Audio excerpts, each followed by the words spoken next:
Oh, why hello there. My name is Michael Boyle, a recent graduate of Yale University, and I'm here to talk to you today about NASA's zero-gravity aircraft, or the weightless wonder. I was just finishing up my diagram when you walked in. No, not this diagram, not this diagram. This diagram. This is the path that NASA's weightless wonder takes when it's simulating zero gravity. Now I know what you're thinking right now. Michael, what's zero gravity? How do you simulate it? Good question. Imagine you could float. We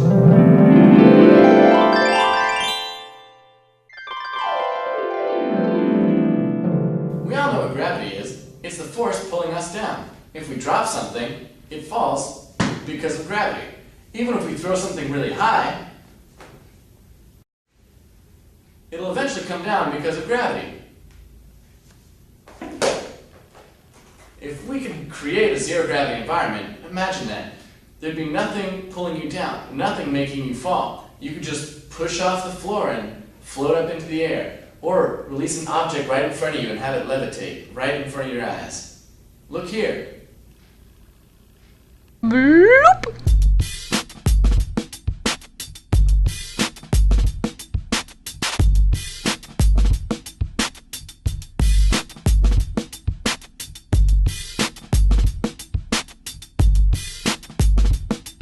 Cool, right. Now that we've seen what zero gravity is, I should probably tell you how we can simulate it. There are two ways. The first is to go into outer space. Then we wouldn't be simulating with zero gravity. We'd actually be in zero gravity.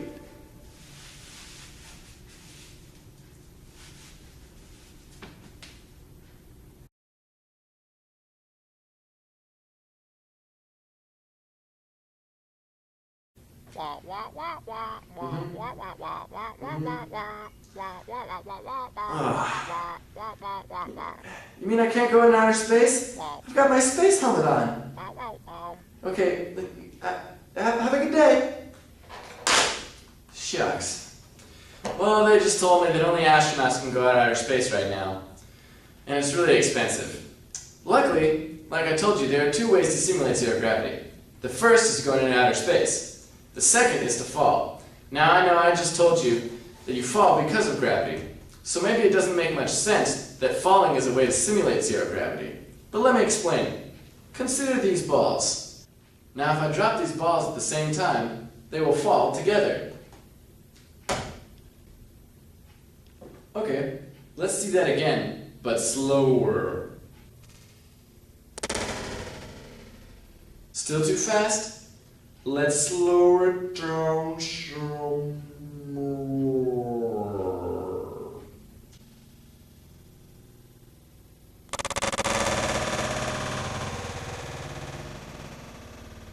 Let's pretend that instead of dropping the balls, I am one of the balls being dropped. Now the whole time, I'm watching my friend, the second ball. Oh, hello, Mr. Ball. What nice weather we're having over here. Anyway. As I am being dropped, the second ball is staying at the same level as me. Let me say that again. As I fall, the ball falls with me. And if I forgot that I was falling, it would seem like the ball was just floating in the air next to me. Does that make sense? Okay, let's go back to the chalkboard. Let's look at this diagram over here.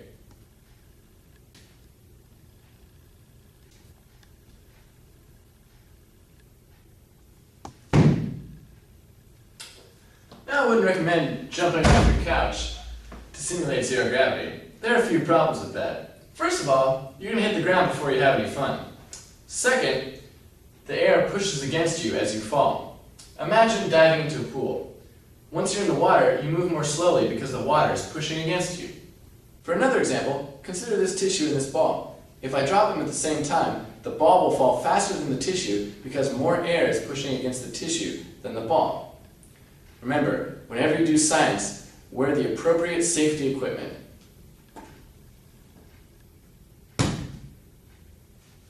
So we need two things to simulate zero gravity. First, we need to go really, really high so we have time to fall. And second, we need to find a way to keep the air from pushing against us as we fall. Well, we have a plane, so going really, really high is easy.